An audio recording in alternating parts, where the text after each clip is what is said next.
Hello बच्चों, मैं आपके सामने लेके आई हूँ मौखिक अभिव्यक्ति का क्वेश्चन।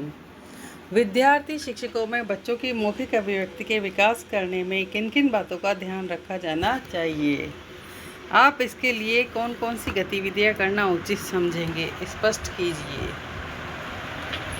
विद्यार्थी शिक्षक द्वारा स्वयं की मौखिक अभिव्यक्ति के विकास तथा बच्चों की मौखिक अभिव्यक्ति के विकास हेतु कौन कौन सी गतिविधियाँ करनी अपेक्षित है?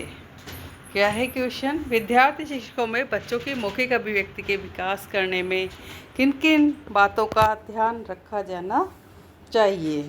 ठीक है, तो विद्यार्थी शिक्षक जो होते हैं, जो ट्रेनिंग में टीचर्स होते हैं, उनमें जो बच्चों की मौखिक अभिव्यक्ति के विकास करने में किन किन बातों का ध्यान रखना चाहिए, ठीक है ना। तो जब मौखिक अभिव्यक्ति देते हैं, यानी कि अपने मुंह से जब लेसन बोलते हैं, लर्न करते हैं, तो वो बच्चों को किस प्रकार से ट्रेन कर सकते हैं, बच्चों को कैसे समझा सकते हैं। आप इसके लिए कौन कौन सी गतिविधियां करना उचित समझेंगे, स्पष्ट कीजिए।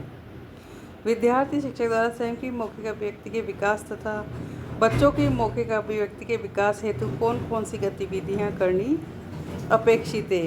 विद्यार्थी शिक्षक जो ट्रेनिंग टीचर होते हैं, वो स्वयं की कैसे विकास करें मौखिक अभिव्यक्ति, और बच्चों की मौखिक अभिव्यक्ति का विकास कैसे करें, इसके बारे में एक क्वेश्चन है। उत्तर: विद्यार्थी शिक्षक की मौखिक क्षमताओं का विकास। विद्यार्थी शिक्षक की मौखिक क्षमताओं के विकास के निम्नलिखित तरीके हैं, जिनके द्वारा विद्यार्थी शिक्षक अपने पढ़ाने के तरीकों को प्रभावशाली बना सकता है। स्पष्ट निर्देश देने की क्षमता। विद्यार्थी शिक्षक को प्रशिक्षण के समय दौरान विभिन्न प्रतियोगिताओं के आयोजन में कार्यक्रम संयोजक बनाना चाहिए।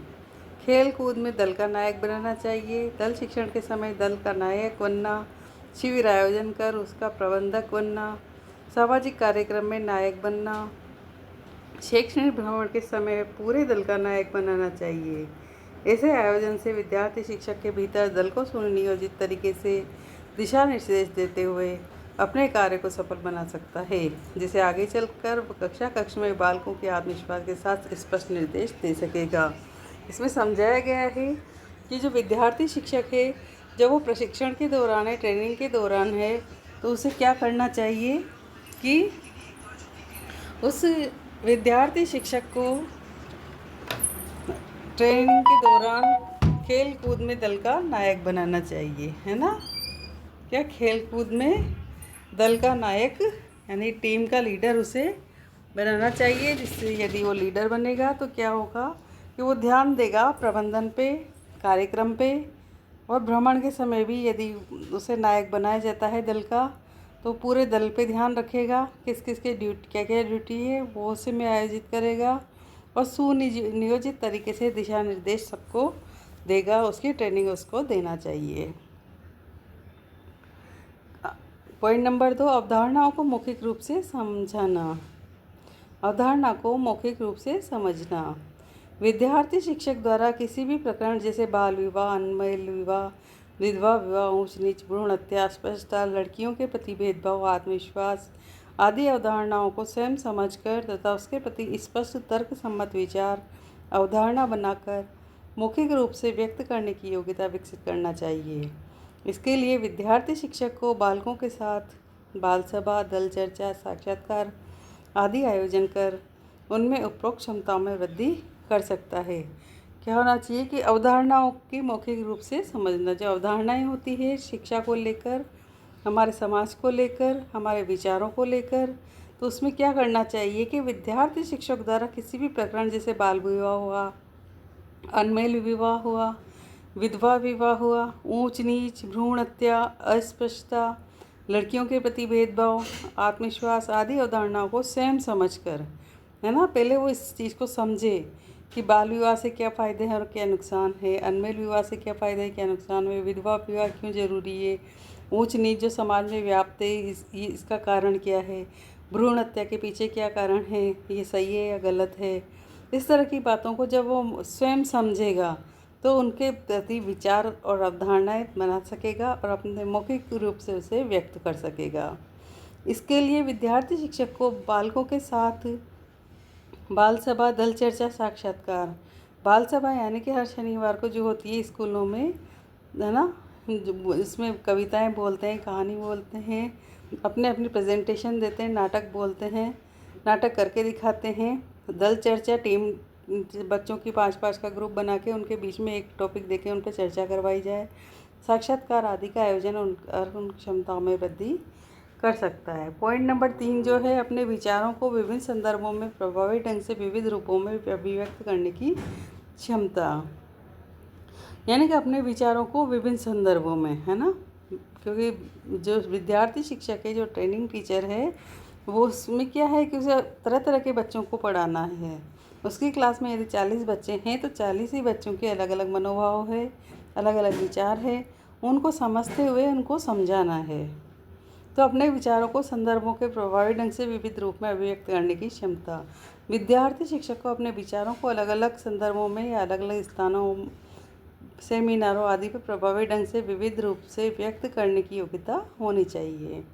वो अपने विचारों को परिस्थितियों के अनुसार हो रहे प्रसंगों पर विचार अलग अलग संदर्भ में विविध रूप से शोक के वातावरण में करुणापूर्ण, सहानुभूतिपूर्ण वाणी से दुख प्रकट करना चाहिए, है ना।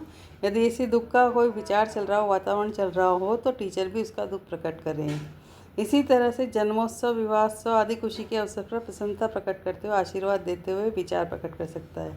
यदि कोई जन्मोत्सव की चर्चा हो रही है, विवाह की चर्चा हो रही है या कोई अन्य खुशी का अवसर है, तो उसको बधाइयाँ और आशीर्वाद जैसे विचार प्रकट करने चाहिए। इसके अलावा विद्यार्थी शिक्षक को इस योग्य होना चाहिए कि वह संदर्भ, प्रसंग, वातावरण के अनुकूल अपनी प्रभावी अभिव्यक्ति प्रस्तुत करने में सक्षम हो सके, जिससे अपने बालकों को भी विविध रूप से अभिव्यक्त करने की क्षमता का विकास करा सके।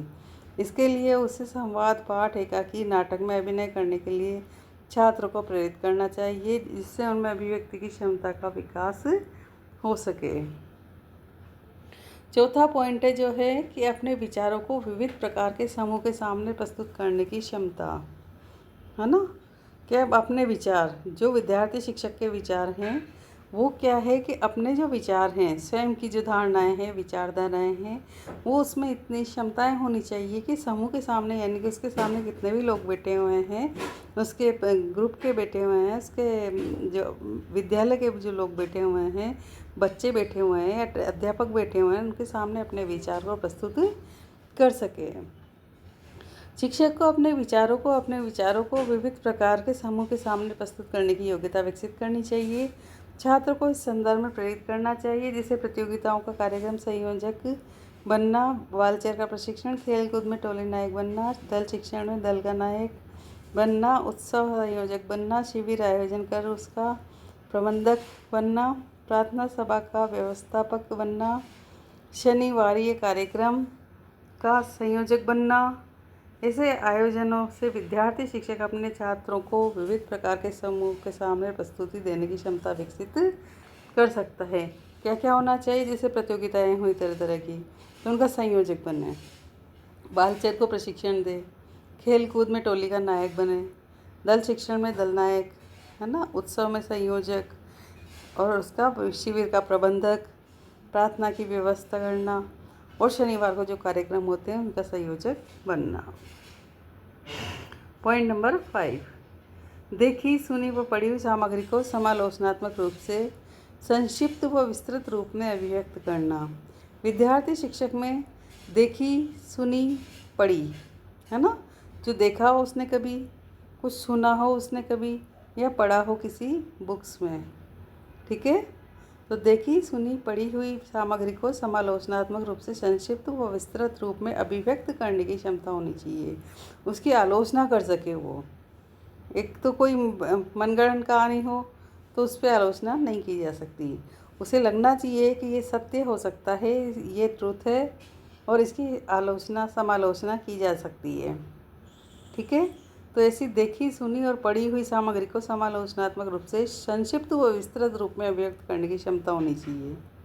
इसके लिए किसी कथन, सिद्धांत पर या विचारधारा पर उसकी अच्छाई बुराई अपना अभिमत तर्कपूर्ण संक्षिप्त रूप से कर सकता है। इसके लिए प्रशिक्षण विद्यालयों में प्रतियोगिताएं आयोजित की जानी चाहिए, विभिन्न समूहों के विद्वानों को आमंत्रित कर उनसे वार्तालाप कराई जानी चाहिए, साक्षात्कार किया जाए तथा संगोष्ठी की भी व्यवस्था की जानी चाहिए। विद्यार्थी शिक्षक पुस्तकालय से अलग अलग पुस्तकें लेकर उनका सारांश अपने विचारों के आधार पर कर सकता है। विद्यार्थी शिक्षक चाहे तो विभिन्न पुस्तकों को पढ़ के भी बालकों के सामने उनका सारांश शॉर्ट रूप में उनको रख सकता है। उसकी कविताओं को, उसकी कहानियों को, उनके जो हमारे यहाँ पर विद्वान हुए हैं उनके विचारों को वो उनके विचारों की बुक्स पढ़ के उनके विचार बालकों के सामने रख सकता है और उनकी आलोचना भी प्रस्तुत कर सकता है। मुझे उम्मीद है आपको इस क्वेश्चन से काफ़ी सहायता मिली होगी। अन्य क्वेश्चन लेके आपके सामने फिर आएंगे। तब तक के लिए हमारे चैनल को लाइक शेयर सब्सक्राइब करें। जय हिंद, जय भारत।